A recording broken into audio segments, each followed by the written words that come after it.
Welcome to EPG Pathsala. I am Jitu Mishra from Virasat-e-Hind Foundation, Ahmedabad. In the next 30 minutes of my presentation, we are going to learn about Gujarat Sultanate. The objectives of this module is to understand the history of Gujarat Sultanate, which played a very important role in the history of India, medieval India especially, and also in the field of art and architectures. So we are going to learn about also the architectural features of the forts built by the Sultanate of Gujarat. We are going to learn about some of the important mosques and tombs of Gujarat Sultanate.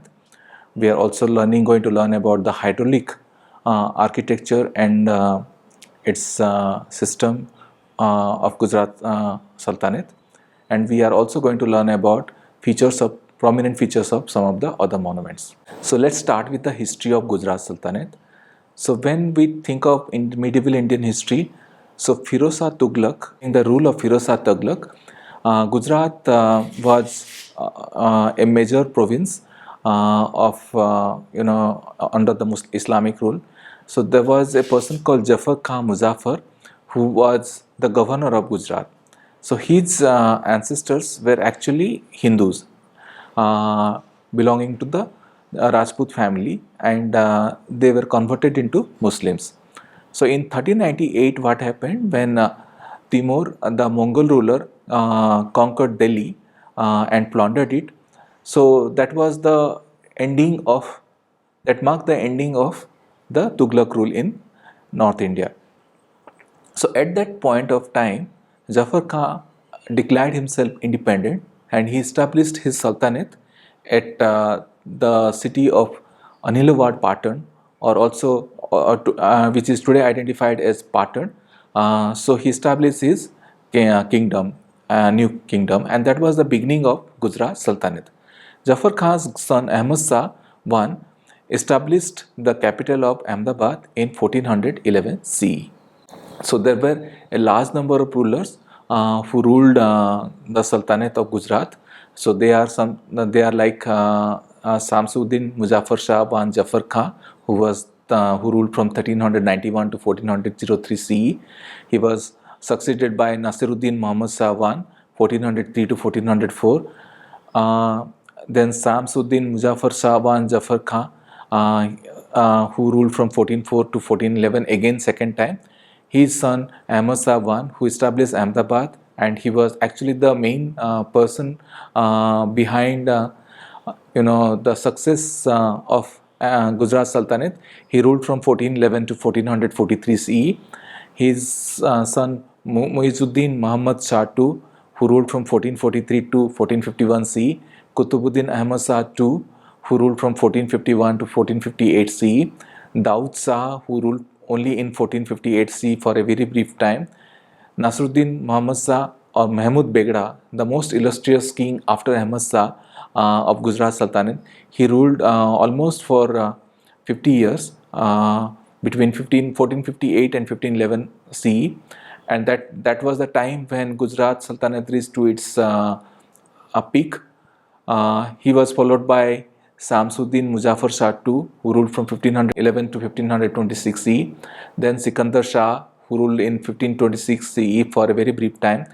He was succeeded by Nasruddin Muhammad Shah II, again for a very brief time in 1526 CE he ruled.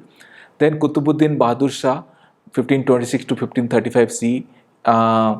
And then there was Mughal, then Gujarat was under rule of Humayun for a very brief time, that was in 1535 and 1536 CE. Then Kutubuddin Bahadur Shah, he ruled from 1536 to 1537 CE. That was his second reign. And then Miran Muhammad Shah I for rule of Khandesh, who ruled only for 6 weeks in 1537 CE. Then Ghiyasuddin Ahmad Shah III and Samsuddin Muzaffar Shah III, who was during whose rule Gujarat was subjugated to the Mughal Empire. So when we talk about Ahmedabad, it was established in 1411 and it's one of the predominant cities with regards to the Indo-Islamic heritage. So before we get into the Sultanate history, it is important to learn how the architectural style evolved during the Hindu Solanki rule in Gujarat, and that how the Sultanate architecture was heavily influenced by the Hindu and Jain temples of Gujarat, which were built before their rule during the Solanki rule. So when in between 10th and 13th century CE, the Chalukyas or Solanki kings such as Bhimdev I, Karnadev and Siddharaj had expanded their kingdom in Gujarat. They were followers of Saivism and also Sun God, but at the same time they also patronized Jainism. So some of the remarkable monuments they had built in their capital city was Rani Ki Vav at Patan, Sun Temple at Modera, which is not very far from their capital, which is Patan. Rudra Mahalaya Temple at Siddhpur, also not very far from Patan. Kumbharia Jain temples, and there were other a large number of temples which are spread all over Rajasthan, in most part of Gujarat and Rajasthan. So the architectural tradition of Solankis were they resembled closely with the Maru Gurjar style of Rajasthan. So Professor M.S. Dhanki, who has studied extensively the temple architecture of Rajasthan and Gujarat, has divided the temple architecture of Gujarat into as Maru Gurjar style. The main feature of the temples of Maru Gurjar style which you see in Gujarat has a closed hall and a porch which are interconnected both internally and externally, and the porch covers the entrance to the temple and is supported by carved pillars. The shikhar resembles an upturned cone that is decorated with the miniature and conical shikharas. The ceiling of the porch is made of concentric rings richly decorated with lotus petals and geometric patterns. So these are some of the prominent features in temple built in Maru Gurjar styles during the Solanki rule. So when Gujarat became part of Delhi Sultanate during the time of Alauddin Khilji, that is in 14th century CE, we start seeing the construction of mosque, formal mosque and tombs for the first time. There are not many tombs, but there are two prominent mosques which were built during the time of Alauddin Khilji. One is located at Khambat, that is the Jami Masjid at Khambat, which was built in 1325 CE, and the other one is Hilal Khan Mosque at Dholka, that is 1330 CE. And both these mosques were heavily influenced by the Solanki architecture of the previous era. You have porches in front of the mosques, and which resembles very closely with the Sun Temple at Modera, and you have also, like at the Jama Masjid at Khambat, you have also a Makar Tarona, which was definitely taken from a temple and you reused. So you have some of the pillars used in the temple, in the mosques, are also modeled after the Hindu temples of Solanki and Solanki era, Hindu and Jain temples of Solanki era. But there are also other features which make them typically Islamic, such as the minarets and the arches and the domes, which make them typically Islamic. But they are all built in the trapeze style, which have pillars and beams. So in 1411, as we discussed before, Ahmad Shah shifted his capital from Patan to Ahmedabad. At that time, Ahmedabad was known as Asawali, located on the bank of river Sabarmati. He named it Ahmedabad, the city of Ahmed. Ahmedabad was chosen mainly for its strategic location, both politically and economically. So you have on one side to the west of Ahmedabad, southwest of Ahmedabad is the Gulf of Khambat, which was a major harbor during the medieval period, such as Khambat Gulf, the Khambat port, the port of Khambat, the port of Goga. They were the major harbors which had through which the entire trade with Central Asia and West Asia from Delhi Sultanate and also during the Mughal period was going on, and they were the gateways even for the Hajj pilgrimage. So there were a number of ports located. The main ports were Khambat and Goga, and both were not very far from Ahmedabad city. And then being on the bank of Sabarmati, it was also fertile to some extent. Gulf of Khambat, of course, was a very fertile region because it is drained by a large number of rivers, including river Sabarmati, and So there was an agriculture surplus, and then it's also not very close to some of the rival states of Rajput and the Delhi Sultanate, because it is slightly south of Patan. Patan was always vulnerable to attack by Rajputs because of its close proximity. So, on the basis of its strategic location, Ahmedabad was selected as the capital of Ahmad Shah. The first building project which he did after establishing Ahmedabad as the capital is the Bhadra Gate and Ahmad Shah Mosque. Ahmad Shah Mosque is the first mosque which is exactly the same plan which you find in the Jama Masjid of Khambat. It is called Ahmad Shah Mosque because it was the private mosque of Ahmad Shah. It has got a beautiful water body in front of it, and the mosque was built in trabeated principle, pillars and beams. On the northwestern corner of the mosque, there is a separate enclosure, and which again became a trendsetter in the buildings of Sultanate period, was meant for the women, the royal women, to pray, offer their praying, which became a trendsetter in Sultanate architecture of Gujarat then after. Then the other project which he did was the Bhadra fort, which was the residential quarter of the Sultanate, the palace zones. Unfortunately, there is little has remained because this was continuously occupied. After the fall of the Sultanate period, it was occupied by the Mughals. They also brought in their architectural elements. Then it was conquered and inhabited by the Marathas, then the British. And today, only a very small part of the original fort has remained, which was built during the time of Ahmad Shah on the bank of Sabarmati river. But that was the Bhadra fort, which is named after the goddess Bhadra Kali, was the main fort or the residential complex of the Sultans of Gujarat Sultanate. The largest, after Ahmedabad became the capital of the dynasty of Sultanate, Gujarat Sultanate, it was important and necessary to build the Jama Masjid. So in 1424 CE, at the eastern end of the royal city, Jama Masjid was, or the congregational mosque, the Friday mosque was built, and it is one of the largest Jama Masjids in the entire country, which has got 15 principal domes and 260 pillars. That makes it as one of the largest in the country.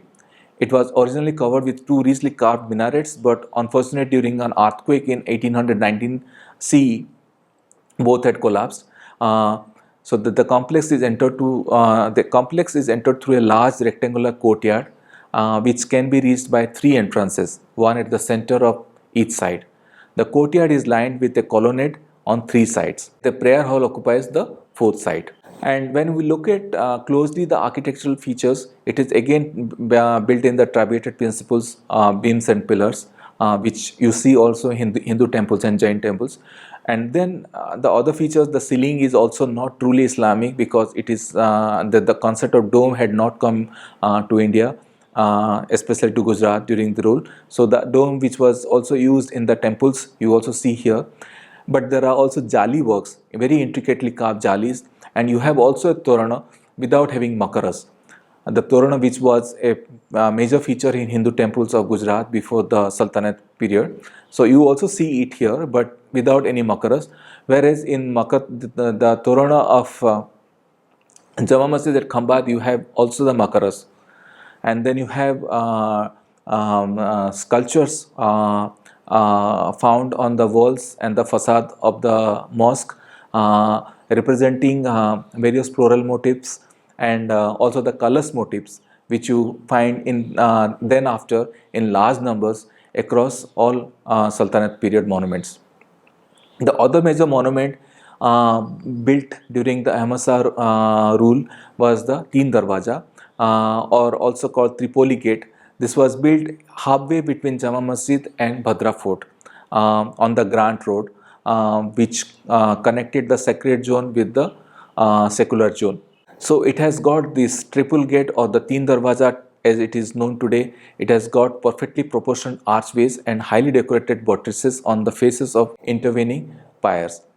Interestingly, in this gate, you have a lamp, what we call diyas, which is being continuously burned over last 600 years for goddess Lakshmi.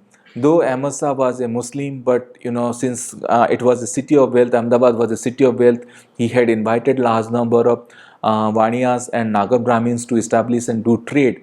So Lakshmi was the favored deity of the city. So Ahmedabad, Amasa, from the time of Amasa, there was a lot of respect given to Hindus as well as Jains to come and do their pujas and their ritual life, and also to do their business without any harm. Then when we talk about the monuments built during the time of Amasa, the next building was Badsano Hajiro, which was the royal tomb of his own, where he was buried, along with along with his uh, other sultans like his son Muhammad Shah and grandson Kutubuddin Ahmad Shah. They are also buried in the same tomb. It is called Badsano Hajiro in Gujarati. So this masjid is was built beside Jama Masjid. It's the first of its kind in Gujarat, popularly known as Badsano Hajiro. This building is square structure projected from the middle of each side, and the pillared cloisters are enclosed by a pure screen walls. You have very intricate stone jali works representing a variety of geometrical patterns and floral motifs. Then you have also on small corner chambers at you have small domes with central dome larger at the rest. The just opposite Basano Hajiro, there was another complex which was meant for housing the graves of the royal women, the queens of Amasa and queens of other sultans. So it is where you find the tombs of Bibi Mughali, wife of Sultan Muhammad Shah, and her sister Maki Bibi, wife of Sufi Saint Shah Alam. It is well known for its intricate jali work, an idea that influenced later buildings of the Sultanate. That when we talk about the jali screens actually you have a large number of patterns. Nowhere else in India you find in such large numbers the jali screens which you find in the buildings of Gujarat's Sultanate.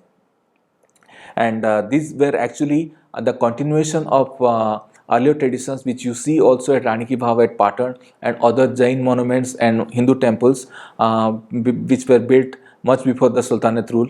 So Jali, because the whole idea of having Jalis in the buildings of Gujarat is that it allows air to circulate and also to light to filter in.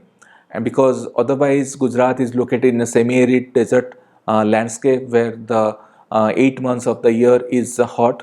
So to make the buildings cool and also allow sufficient light to filter in, so the concept of Jali had come to Gujarat monuments. And since it started with the Hindu, but only having a jali makes no sense because they were all aesthetically designed with with beautiful floral designs, which we will be learning in later when we go to the next slides.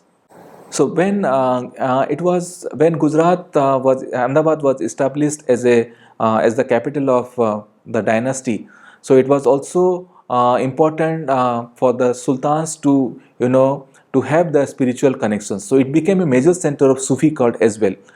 So as the power and prosperity grew, it offered patronage to Sufi saints who played a significant role in shaping the periphery of the Islamic city. Two major Sufi shrines you find going back to the time of Amasa. One is of Sheikh Ahmad Khatu and the other one is of Sayyid Burhanuddin Qutub Alam, who settled in the western and eastern side of the river Sabarmati at Sarkhes and Vatwa respectively. And they were revered by all the sultans and also by the common people, both Hindus and Muslims, throughout the history of Ahmedabad. In their memory, magnificent mausoleums have been built at Sarkhes for Ahmad Khatu and at Batwa for Sayyid Wahanuddin Qutub Alam. And both are architectural landmarks, and it is said that the kind of jali screens and the plaster work which you see at Sarkej Roja also had influenced Mughals, because when Akbar came, he fell in love with the buildings of Sultanate period, and many of the ideas were incorporated when he designed the capital at Fatehpur Sikri. Sarkej Roja is on the western part of Ahmedabad, which is actually a group of monuments. It's a complex which can be compared with a Greek acropolis because of its large number of monuments comprising of various types. And among these monuments which you have in at Sarkej, the most important is the mausoleum of Sheikh Khatu, which became a large center because he started drawing attention of a large number of people from Ahmedabad and elsewhere. So his mosque is his tomb is actually a grand edifice. Besides his tomb, you have also a mosque, that is the Jama Masjid, a assembly hall, and seminary. And then Mahmud, at the time of Mahmud Begda, there were also other architecture, like other palace complexes also built on the side beside the holy tank of Sarkej Roja. So this is the finest demonstration of a campus planning for the first time in India, where the religion, mosque and tombs, royal mausoleums of Begda and other royal family members, and social world, tank and palaces coexist without losing their serenity or identity. Sahai Alam Roja, which is located in the crowded part of eastern Ahmedabad, is another important Sufi shrine. And Sahai Alam, who was revered by both common people and the elite of the city. So every day, every week after Friday prayer, the saint would held open discussion where people from all walks of life were invited, including teachers, merchants, and noblemen. They were assembling and discussing religious matter, literature, and problems of daily life. So, in his memory, an imposing mausoleum was erected in 16th century. It was also, and there was a large mosque also built in front of his tomb. And on Fridays, every Fridays, you see a large congregation of people, for the Jama offering. So, as after Ahmad Shah founded Ahmedabad as the capital of Gujarat, so he had invited a large number of noblemen to come and settle and do their business. So there was also a lot of administrative policy changes happened during their rule. So each of these noblemen were engaged in establishing their own puras or the colonies, which were actually the suburbs of the city, and each suburb had its tombs and mosques. For example, Kutubuddin Mosque at Mirzapur near Delhi Chakla or Delhi Gate is one of the most well preserved known mosques, and it has got two of its most beautiful minarets, which you see from the distance looks like a Hindu temples, but if you look closely, that is a Muslim shrine. So you have also in this mosque a depiction of geometrical patterns, trees, and Hindu Islamic motif, that is Kalash. So Kalash is a motif which was there in Hindu temples and also Jain shrines, was beautifully adopted in Islam as a symbol of prosperity as well as also a symbol of decoration. Rani Rukmati Mosque is another important mosque which is located on the Mirzapur road of Ahmedabad city. It was named after the Hindu queen Rani Rukmati, the wife of Mahmud Begda. It was built in early 16th century, and the most attractive feature of this mosque is the intricate carving and jali work, and also again the colors motifs which you see in its front facade and also in the balcony windows. You have also jharokas, which are again typical of Rajput architectures. You have jharokas here, and besides that you have also the tomb of Rani Rukmati in the same complex. Rani Supreme Mosque, which is again located on the road that leads to the railway station from the western part of Ahmedabad after crossing the river Sabarmati. Actually a jewel of Indo-Islamic architecture in not only in Ahmedabad but in the entire country because of its intricate carving. It has the mosque as well as also the tomb of another Hindu queen of Mahmud Begda. Her name was Rani Sipri. It has got exclusive jali work, and it has got also jharokas which are there in also Rajput buildings, suggesting that how Hindu temple architecture influenced Indo-Islamic architecture of Gujarat Sultanate. The tomb of Rani Sipri is also located in the same complex. The most important for which Ahmedabad is monument for which Ahmedabad is known widely, it's the iconic monument in the city and also in the entire country, is the Siddhi Sayyed ki Jali. Siddhi Sayyed was a Abbasis nobleman who had come and settled down in Ahmedabad to do business. So he had built a tomb, a mosque, which is identified as the Siddhi Sayyed Mosque, located in a very bridgy crossing in the old city near river Sabarmati. And the most important element of this mosque is the jali work, which which are seen both in the rear end and also on the side walls. The jali work of Siddhi Sayyed ki Jali have a representation of trees of life and also a number of geometrical patterns, and they are so beautifully carved, which you will not find anywhere else in the country of such intricacy. And for a brief time in the history of the Gujarat Sultanate, Champanir near Vadodara, near the Pavagadh hill, was built as the second capital during the time of Mahmud Begda. It's a World Heritage Site today. Ahmedabad is also a World Heritage Site, but Champan is also a World Heritage Site, where you have a large number of monuments built during the Sultanate period, especially during the time of Mahmud Begda. So the best of the monuments you see at Champanir, of course the Champanir fort, but besides that you have the Jami Masjid, which is again the largest and the largest in Gujarat, having two beautiful minarets. And one interesting thing is that it has a porch like a Hindu temple. It has also jharokas which you find in temples, and then you have also the depiction of Kevala trees, which is a sacred tree in Jainism, which you find in many Jain temples, is also depicted in the ceilings of Jama Masjid at Champanir. Then among the other mosques which you have in Champanir is Kevada Masjid. Kevada Masjid is not a large masjid, but it is a small masjid. But it has got also two minarets along with a tomb, a royal tomb.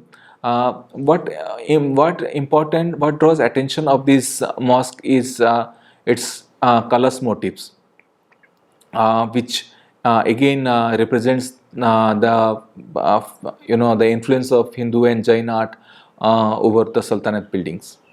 Nagina Masjid is yet another jewel among all the Muslim Indo-Islamic monuments of Gujarat Sultanate, located in Champanir. It is one of the most beautiful monuments. The masjid was built at a distance of 1.2 km south of the citadel. This mosque has beautiful floral decoration on the walls of its tomb and the mosque itself. Since Ahmedabad is located in a dry, semi-arid region with a close proximity to Thar Desert, it has scarcity of water. The only source of water is monsoon, and this monsoon water is only for 2 months. So it had to be harvested for the rest of the year. So there was a tradition of water harvesting in Gujarat right from the time of Indus Valley civilizations at Dholavira, and you have also you have a large number of step wells which are locally known as bhavs. The Rani Ki Bhav at Patan, which we saw before, was the best, and it's also a World Heritage Site. But the Muslim rulers, the Sultanate rulers of Gujarat, also had constructed a large number of step wells and tanks, which are of very large size in their capital as well as in the countryside, with an objective to harvest rainwater and supply this water to the communities and the residents of the city for their drinking and domestic purpose, and also for agriculture and also for animals. So Sultan Qutbuddin built a large talab called Hoje Kutab, which is today known as Kankaria Lake, which is a polygonal lake with stone steps.